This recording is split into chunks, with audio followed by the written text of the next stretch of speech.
comfortable and predictable. The acceleration is consistent and gentle.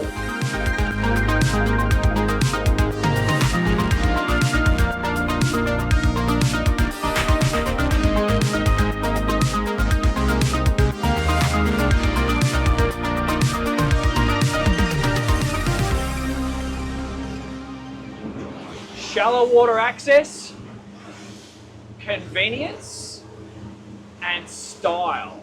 I think those are some of the considerations you guys are going to be having when looking at this particular hull with the quad V12s. Yes, as I mentioned in the previous video, you can get it in the inboard shafts and the Volvo IPSs, but in this video, we're going to put this boat through her paces with the V12s, and you're coming along for the ride.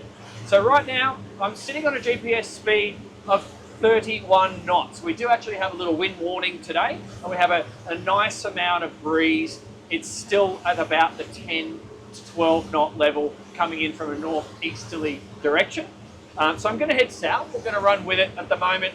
I'm going to run the boat at sensible speeds, and then at the end of this video, we are going to wind it up and experience that higher cruising speed and then the wide open throttle, which is going to be the main point of difference for many of you guys who are considering this boat versus an inboard setup, okay? And we've got a boat crossing my bow. Driving straight at me, there you go. And let him go behind me. Okay, so 33 knots. We got a total fuel, and I'm in America, so I'm going to do this in gallons.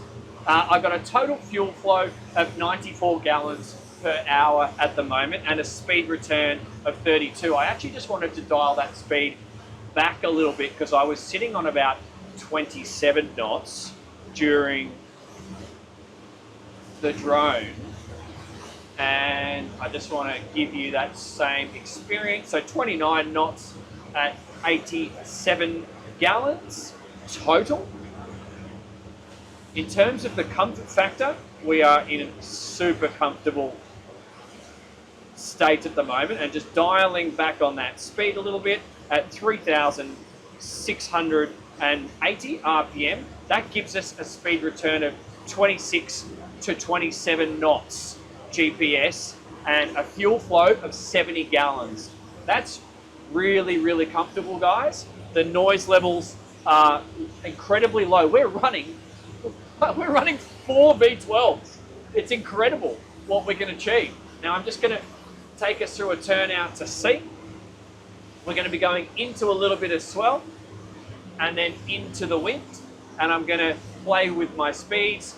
I'm actually standing on a raised platform just here, which is quite comfortable for my stature. As you know, I'm about 5'7", so I appreciate the extra visibility. This is a big, it's a beamy, substantial vessel, so you do notice her size. And yes, the hydrodynamics below the waterline have been designed to cater for these outboards. So if you go for the inboards, it's going to be a slightly different hull profile below the water. Okay, so let's maintain that 27 and wind the boat up to 30 knots. So with this trim setting, I got a good viz over the bow. I do appreciate standing up on this raised platform. You can remove it if you're taller than me, and I might test the seated position in a second, or I'll do it now actually while I'm here. Oh wow, oh that's super luxe. You know, if you're just going places, you feel like you're very well in command. Spread your legs like this. The throttle is actually set back from the wheel at a position that it allows you to reach forward and still maintain good control. So I would really enjoy eating up some miles in the Mediterranean, for example, from that position. I'm going to just get rid of it because I want to do wide open throttle.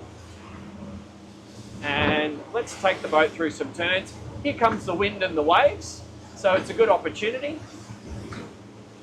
And just heeling to port, maintaining 29 knots. My RPM is at 4,200 RPM. These engines haven't even woken up, guys. Now I'm just doing a nice little starboard turn, 4,260 RPM, 95 to 100 gallons per hour at this speed. That is the total fuel consumption. And I think now we need to, on this next turn, increase that speed, 4,300 RPM. And let's start to take us around. We've got haul over inlet just off our bow. And let's start to increase that speed. 31 knots and climbing, 4,600, 4,700 RPM. This boat, she feels like a big vessel. So those turns, it's not super aggressive. It's very comfortable. It's very sedate, is a way, like I'm really powering through this wash right now. Waves on the bow now. Look at that. She just takes it like a champ, sending the wash out to the side. 33 knots and climbing. Okay, I'm just going to set my course.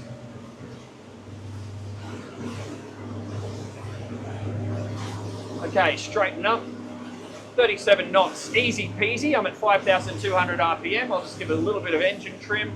39 knots, no problems. 143 gallons per hour at 39 knots, increasing speed now, 5,400 RPM.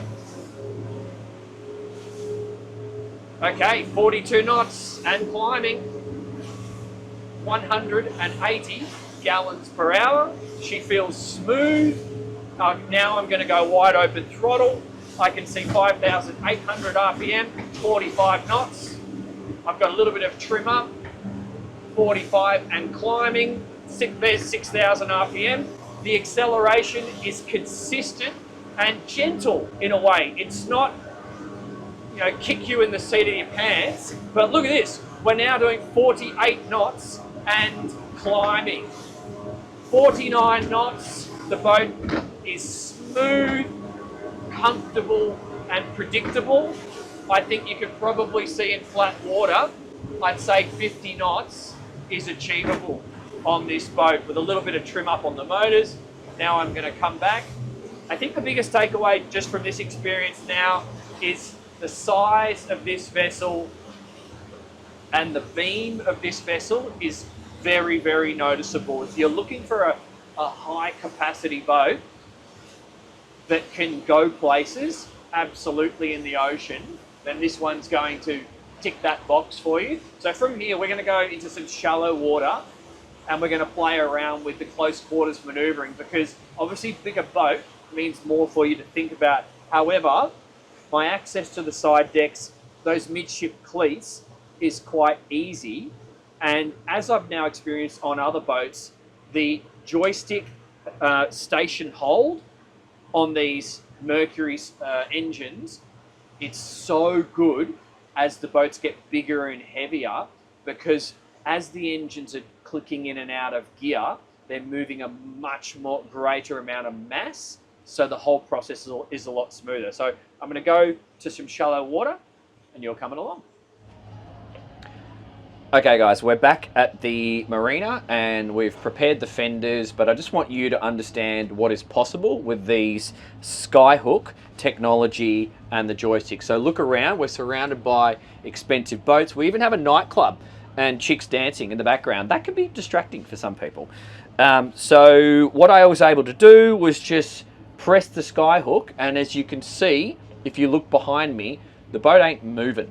Okay, so that gives us the ability to buy a little bit of time. I don't suggest you come and do it in the middle of the runway like this, but I'm just using this as an example for you to understand what is possible. Now, I'm actually going to park it on throttles so we can demonstrate both manners, because we also have a variable speed bow thruster as well. So I'm just going to walk it in, and all four motors. I've got the fenders out already. You can adjust the fender height to suit whatever dock you're coming along to, and then you just got to pay attention for your sight lines. But as you can see where I am, Brian's with us as well, so he can keep another eye out should we need it, and we'll get this thing touched in. We've got lines on the dock, so we don't need to deploy any lines from the boat. Just get the boat moving nice and slowly.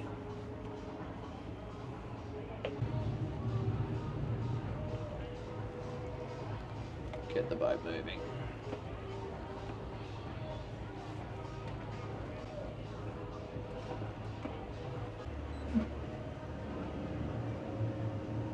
So whenever I'm on final approach like this, parking a boat in a new dock, I actually just call the port side for me, Brian, if I've got... Yeah. Am I clear on port? Yeah. Lovely. Yeah, I try not to move my head away from... Lovely.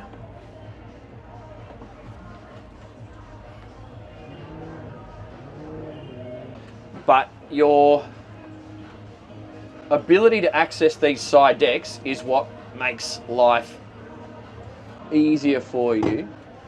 Just coming back there, get the forward spring on.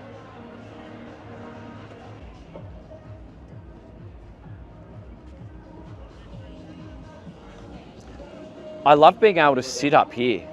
It's nice. Yeah, all around the boat. It's like a whole extra set of seating. Okay. I know, right? Okay. Yeah, just a tiny bit of slack. Perfect. That's okay. All right, guys. We did test the anchor, but we found some local tyre and some residue on the seafloor, so we had to clear that. But it works fine. You can operate it up in the bow and from the helm. Just did a bit of parking practice here in the marina. Joystick is the one to talk about. Super handy. You can obviously use it to park the boat, but I love it for holding station in the marina. If I want to go around, get my fenders, get my lines, happy days. Using the stick throttles and the variable speed thruster to park the boat is another option for you, and super easy access up and down these sides. Just make sure if you're coming into a new marina, you've got someone else to help you pass lines up from the cleats. You've got a little bit of distance from the dock just there up to the gunnels. So yeah, I hope that was useful, ladies and gents. That was a lot of fun. You do feel very special on this Lancia Aprea 52. She's a head turner. She performs like she looks, and your area of operations can be very wide if you choose. Some of these super sexy Italian boats are not necessarily the style of boats that I would want to take offshore. That's not the case with this one. You can kind of go anywhere you want to. She's a very big, powerful, capable thing. So yeah, if that's you, if you want some artwork to put in front of your house, something to make you feel really cool and entertain your closest 20 friends, she's definitely going to do that. So I'll pop some competitive boats up on the screen right now for you to have a look at. Thank you so much for joining me on what has been a wonderful day down here in South Florida, Fort Lauderdale and Miami. Look forward to seeing you on the next one. See you next time. Bye.